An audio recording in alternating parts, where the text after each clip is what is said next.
ನಮಸ್ಕಾರ ಸ್ನೇಹಿತರೆ. ಭಾರತದಲ್ಲಿ ನೀವು ರಾಜಕೀಯವಾಗಿ ಸುದ್ದಿಯಲ್ಲಿರ್ಬೇಕು ಅಂದ್ರೆ ರಾಹುಲ್ ಗಾಂಧಿ ಅವರ ಆಪ್ತ ಬಳಗದಲ್ಲಿ ಗುರುತಿಸ್ಕೊಳ್ಬೇಕು ಅಂದ್ರೆ ದಿನಂಪ್ರತಿ ಮೋದಿಗೆ ಬಾಯಿಗೆ ಬಂದಂತೆ ಬೈಬೇಕು. ಭಸ್ಮಾಸುರ ಅಂದ್ರು, ರಾವಣ ಅಂದ್ರು, ಮೌತ್ಕ ಸೌದಾಗರ್ ಅಂದ್ರು, ಸರೆಂಡರ್ ಮೋದಿ ಅಂದ್ರು. ಈಗ ಖರ್ಗೆ ಅವರು ಮೋದಿಯನ್ನ ಭಯೋತ್ಪಾದಕ ಅಂತಾನು ಕರೆದು ಬಿಟ್ರು. ಮಲ್ಲಿಕಾರ್ಜುನ ಖರ್ಗೆ ಅವರಿಗೆ ಕರತಲ ಮಲತ ಆಗೋಗ್ಬಿಟ್ಟಿದೆ ಈ ವಿದ್ಯೆ. ದಿನಂಪ್ರತಿ ನಾನು ಮೋದಿಗೆ ಬೈತಾ ಇರಬೇಕು, ಹಾಗಾದ್ರೆ ಮಾತ್ರ ನನ್ನ ಕಾಂಗ್ರೆಸ್ ಅಧ್ಯಕ್ಷ ಸ್ಥಾನ ಗಟ್ಟಿಯಾಗಿರುತ್ತೆ, ಹಾಗಾದ್ರೆ ಮಾತ್ರ ನಾನು ರಾಜ್ಯಸಭಾ ಸದಸ್ಯನಾಗಿರ್ತೇನೆ, ರಾಜ್ಯಸಭೆಯಲ್ಲಿ ಪ್ರತಿಪಕ್ಷದ ನಾಯಕನಾಗಿರ್ತೇನೆ. ಎಷ್ಟೊಂದು ಸುಲಭವಾದ ಕೆಲಸ ನೋಡಿ ಸ್ಟ್ರಾಟಜಿ ಖರ್ಗೆ ಅವರದ್ದು. ವೈಯಕ್ತಿಕವಾಗಿ ತುಚ್ಛ ಮಟ್ಟದಲ್ಲಿ ಬೈಯೋದ್ ಬೈದ್ಬಿಟ್ಟು ಆಮೇಲೆ ಸ್ಲಿಪ್ ಆಫ್ ಟಂಗ್ ಅನ್ನೋದು, ಮೀಡಿಯಾಗಳು ನನ್ನ ಮಾತನ್ನು ತಿರುಚಿ ಹಾಕಿದಾವೆ, ಕ್ಷಮೆ ಯಾಚಿಸ್ತೇನೆ ಅನ್ನುವ ನಾಟಕ ಮಾಡೋದು. ಇದು ಮಲ್ಲಿಕಾರ್ಜುನ ಖರ್ಗೆ ಅವರ ಸಕ್ಸಸ್ಫುಲ್ ರಾಜಕೀಯ ತಂತ್ರ. ಕಂಟಿನ್ಯೂಸ್ ಆಗಿ ಪವರ್ ಅಲ್ಲಿ ಇರೋದಿಕ್ಕೆ ರೆಡಿಮೇಡ್ ಇದು 2 ಮಿನಿಟ್ಸ್ ಮ್ಯಾಗಿ ರೀತಿ ಮಲ್ಲಿಕಾರ್ಜುನ ಖರ್ಗೆ ಅವರು ಮಾಡಿಟ್ಟುಕೊಂಡಿರ್ತಕ್ಕಂಥ ರೆಡಿಮೇಡ್ ಫಾರ್ಮುಲಾ. ಯಾಕಂದ್ರೆ ಇವರು ಗುಲ್ಬರ್ಗದಲ್ಲಿ ಅಭಿವೃದ್ಧಿನಂತೂ ಮಾಡಿಲ್ಲ. ಮೋದಿಯನ್ನ ಬೈಯೋ ಮೂಲಕ ಒಂದು ವರ್ಗವನ್ನ ಓಲೈಕೆ ಮಾಡಿ ಉಳಿದ ಹಿಂದೂಗಳನ್ನ ಜಾತಿಗಳಲ್ಲಿ ಹೊಡೆದು ಸತತವಾಗಿ ಗೆಲ್ತಾ ಬರೋದು. ಇಷ್ಟು ದಿವಸ ಬಿಜೆಪಿ ಅವರು ಸುಮ್ಮನೆ ಇರ್ತಾ ಇದ್ರು. ಮಲ್ಲಿಕಾರ್ಜುನ ಖರ್ಗೆ ಅವರು ಏನೇ ಬೈದ್ರು ದಲಿತ ಅನ್ನುವ ಟ್ರಂಪ್ ಕಾರ್ಡ್ ನ ಬಳಸ್ಕೊಂಡು ಪ್ರಧಾನಿ ಅಂತಾನು ಇಂದು ಮುಂದೆ ನೋಡದೆ ವಾಚಾಮಗೋಚರ ವಾಗ್ದಾಳಿ ಮಾಡ್ತಾ ಇದ್ರು ಖರ್ಗೆ. ಆದ್ರೆ ಈ ಬಾರಿ ಬಿಜೆಪಿ ನಾಯಕರು ಮಲ್ಲಿಕಾರ್ಜುನ ಖರ್ಗೆ ಅವರನ್ನ ಜೈಲಿಗಟ್ಟುವ ನಿರ್ಧಾರ ಮಾಡಿದಂತಿದೆ. ಚುನಾವಣಾ ಆಯೋಗಕ್ಕೆ ದೂರು ಸಲ್ಲಿಸೋದಕ್ಕೆ ರೆಡಿಯಾಗಿದ್ದಾರೆ. ಪ್ರಧಾನಿಯನ್ನ ಟೆರರಿಸ್ಟ್ ಭಯೋತ್ಪಾದಕ ಅಂತಾರೆ. ನಿಜಕ್ಕೂ ಇದು ಸ್ಲಿಪ್ ಆಫ್ ಟಂಗ, ಇದು ತಂತ್ರ. ವ್ಯವಸ್ಥಿತವಾಗಿ ಮೋದಿಯನ್ನ ಟಾರ್ಗೆಟ್ ಮಾಡೋದಿಕ್ಕೆ ಅಂತಾನೆ ಬಳಸಿರ್ತಕ್ಕಂತಹ ಶಬ್ದ. ಪೆಹಲ್ಗಾಮ್ ಅಲ್ಲಿ ಟೆರರಿಸ್ಟ್ ಅಟ್ಯಾಕ್ ಆಯ್ತು, ಇವತ್ತಿಗೆ 1 ವರ್ಷ ಕಳೆದಿದೆ. ಹಿಂದೂಗಳ ಧರ್ಮ ಕೇಳಿ ಗುಂಡಿಟ್ಟು ಒಡೆದು ಕೊಲ್ಲಲಾಯಿತು ಜಮ್ಮು ಕಾಶ್ಮೀರದಲ್ಲಿ. ಇದುವರೆಗೂ ಕಾಂಗ್ರೆಸ್ ಆ ಘಟನೆಯನ್ನ ಖಂಡಿಸಿದೆಯಾ? ಈ ಘಟನೆಯ ಮಾಸ್ಟರ್ ಮೈಂಡ್ ಆಗಿದ್ದಂತಹ ಪಾಕಿಸ್ತಾನವನ್ನ ಟೆರರಿಸ್ಟ್ ದೇಶ ಅಂತ ಯಾವತ್ತಾದ್ರೂ ಕಾಂಗ್ರೆಸ್ ಕರೆದಿದೆಯಾ? ಉಲ್ಟಾ ಈ ದೇಶದ ಪ್ರಧಾನಿಯನ್ನೇ ಭಯೋತ್ಪಾದಕ ಅಂತಾರೆ. ಖರ್ಗೆಗೆ ಸ್ಪಷ್ಟವಾಗಿ ಗೊತ್ತಿತ್ತು. ಇವತ್ತು ಬಂಗಾಳದ ಎಲೆಕ್ಷನ್ ಬೇರೆ ಇದೆ. ಇವತ್ತಿಗೆ ಪೆಹಲ್ಗಾಮ್ ಘಟನೆಯಾಗಿ 1 ವರ್ಷ ಬೇರೆ ಆಗೋಗಿದೆ. ಜನ ನೆನೆಸಿಕೊಳ್ತಾರೆ, ವೋಟ್ ಹಾಕುವಾಗ ನಮ್ಮ ರಕ್ಷಣೆ ಮಾಡೋರ ಪರವಾಗಿ ವೋಟ್ ಹಾಕ್ತಾರೆ.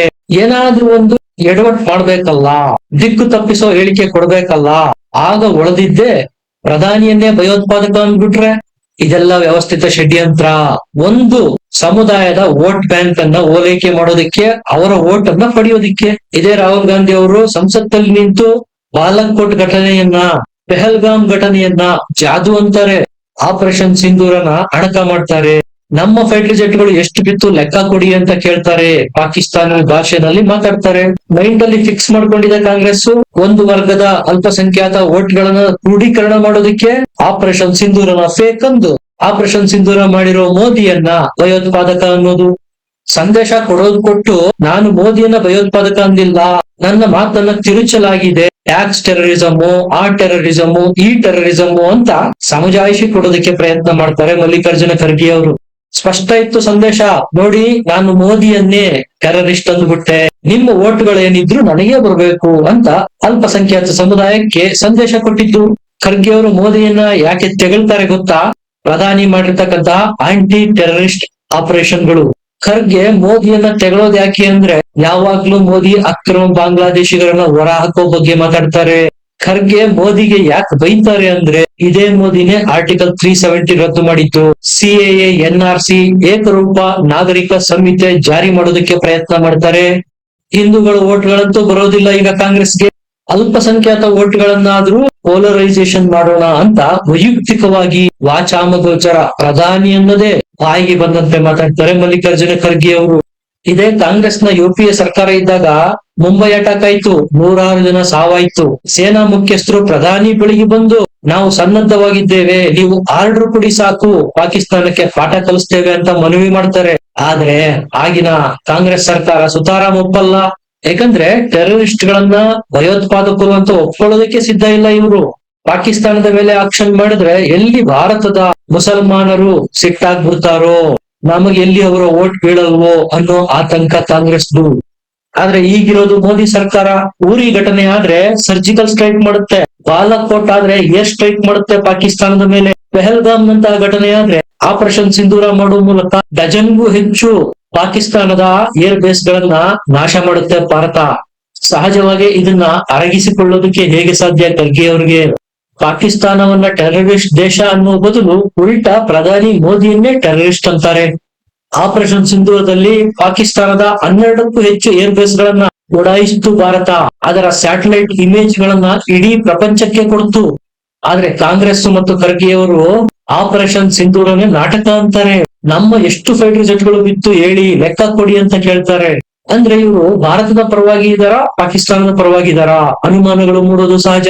ಒಂದು ಸಿಲಿಂಡರ್ ಬೆಲೆ ಪಾಕಿಸ್ತಾನದಲ್ಲಿ 15,000 ರೂಪಾಯಿ ಪಾಕಿಸ್ತಾನಿ ರೂಪಾಯಿ. ಒಂದು ತಿಂಗಳ ಕರೆಂಟ್ ಬಿಲ್ ಪಾಕಿಸ್ತಾನದಲ್ಲಿ 12ರಿಂದ 13,000 ಬರುತ್ತೆ. ಇತಿಹಾಸದಲ್ಲಿ ಅತಿ ಕಡಿಮೆ ಹಣದುಬ್ಬರ ಇರೋದು ಈಗ ಭಾರತದಲ್ಲಿ. ಆದ್ರೆ ಇದೇ ಖರ್ಗೆ ಮತ್ತು ಕಾಂಗ್ರೆಸ್ನವರು ಬೆಲೆ ಏರಿಕೆ ಅಂತ ನಾಟಕ ಮಾಡ್ತಾರೆ. ಇರಾನ್ ವಾರಾದ ನಂತರ ತೈಲ ಸಮೃದ್ಧ ರಾಷ್ಟ್ರಗಳಾದ ಇರಾನು, ಅಮೆರಿಕ, ರಷ್ಯಾದಲ್ಲೇ ತೈಲ ಬೆಲೆ ಗಗನಕ್ಕೇರಿದೆ. ತೈಲ ಬೆಲೆ ಹೆಚ್ಚಿಸದ ಏಕೈಕ ರಾಷ್ಟ್ರ ಭಾರತ. ಇದ್ಯಾವುದು ಇವ್ರ ಕಣ್ಣಿಗೆ ಕಾಣೋದಿಲ್ಲ. ಅಪಪ್ರಚಾರ ಮಾಡೋದು. ಖರ್ಗೆ ತಮಿಳುನಾಡಿಗೆ ಹೋಗಿ ಅಲ್ಲಿ ಚುನಾವಣಾ ಭಾಷಣ ಮಾಡ್ತಾ ಮೋದಿಯನ್ನ ಟೆರರಿಸ್ಟ್ ಅಂದಿರೋದು. ಇದು ಅವರಿಗೆ ಹೆಂಗೆ ಉಲ್ಟಾ ಹೊಡೆಯುತ್ತೆ ನೋಡ್ತಾ ಇರಿ. ಈಗ ಆಲ್ರೆಡಿ ಒಪಿನಿಯನ್ ಪೋಲ್ ಗಳಲ್ಲಿ NDAಗೆ ಭಾರಿ ಬಹುಮತ ಅಂತಾನೆ ಬರ್ತಾ ಇರೋದು. ಎಲ್ಲೆಲ್ಲ ಖರ್ಗೆ ಕಾಲಿಟ್ಟು ಪ್ರಚಾರ ಮಾಡ್ತಾರೋ ಅಲ್ಲೆಲ್ಲ ಐರನ್ ಲೆಗ್. ಹೀನಾಯವಾಗಿ ಸೋತೋಗುತ್ತೆ ಕಾಂಗ್ರೆಸ್. ಇನ್ನು ಕಾಂಗ್ರೆಸ್ ಮತ್ತು ಮಲ್ಲಿಕಾರ್ಜುನ ಖರ್ಗೆ ಅವರಿಗೆ ಬುದ್ಧಿನೇ ಬಂದಿಲ್ಲ ನೋಡಿ. ಯಾರನ್ನ ಇವರು ಭಸ್ಮಾಸುರ, ರಾವಣ, ಸಾವಿನ ವ್ಯಾಪಾರಿ, ಟೆರರಿಸ್ಟ್, ವಿಷ ಸರ್ಪ ಅಂತೆಲ್ಲ ಬೈತಾರೋ, ತುಚ್ಛವಾಗಿ ಮಾತಾಡ್ತಾರೋ ಅದೇ ವ್ಯಕ್ತಿಯನ್ನ ಈ ದೇಶದ ಜನ 3 ಬಾರಿ ದೇಶದ ಪ್ರಧಾನಿಯಾಗಿ ಮಾಡಿದ್ದಾರೆ. ಅದೇ ವ್ಯಕ್ತಿ ಗುಜರಾತ್ ಅಂತಹ ಸುಶಿಕ್ಷಿತ ದೊಡ್ಡ ರಾಜ್ಯದ ಮುಖ್ಯಮಂತ್ರಿಯಾಗಿ 13 ವರ್ಷಗಳ ಕಾಲ ಸೇವೆ ಸಲ್ಲಿಸಿದ್ದಾರೆ. ಇಂತಹ ವ್ಯಕ್ತಿಯನ್ನ ಖರ್ಗೆ ಒಂದೇ ಮಾತಲ್ಲಿ ಭಯೋತ್ಪಾದಕ ಅಂದು ಬಿಡ್ತಾರೆ. ಇನ್ನೊಂದ್ ಕಡೆ ಖರ್ಗೆ ಅವರ ಸಾಧನೆ ಏನು? ತಾವೇ ಪ್ರತಿನಿಧಿಸುವ ಕಲಬುರಗಿ ಕ್ಷೇತ್ರನ ಒಮ್ಮೆ ನೋಡ್ಲಿ. ಶಿಕ್ಷಣದಲ್ಲಿ ಕರ್ನಾಟಕದಲ್ಲೇ ಕೊನೆಯ ಸ್ಥಾನದಲ್ಲಿರುವ ಜಿಲ್ಲೆ ಅದು. ಜಿಲ್ಲೆಯನ್ನೇ ಸಂಭಾಳಿಸಲಾಗದ ಖರ್ಗೆ ಅವರ ವ್ಯಕ್ತಿತ್ವ ಇಲ್ಲಿ. ದಶಕಕ್ಕೂ ಹೆಚ್ಚು ಗುಜರಾತ್ ಆಳಿದ, ದಶಕಕ್ಕೂ ಹೆಚ್ಚು ದೇಶ ಆಳಿದ ಮೋದಿಯ ವ್ಯಕ್ತಿತ್ವ ಇಲ್ಲಿ.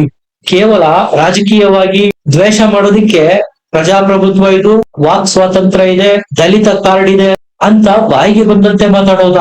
ಉಗ್ರ ಕೃಪಾಪೋಷಿತ ಮಂಡಳಿಯಾಗಿರುವ ಪಾಕಿಸ್ತಾನವನ್ನೇ ಇವ್ರು ಯಾವತ್ತೂ ಟೆರರಿಸ್ಟ್ ದೇಶ ಅನ್ನಲಿಲ್ಲ. ದೇಶದ ಪ್ರಧಾನಿಯನ್ನ ಟೆರರಿಸ್ಟ್ ಅಂದ್ಬಿಟ್ರು.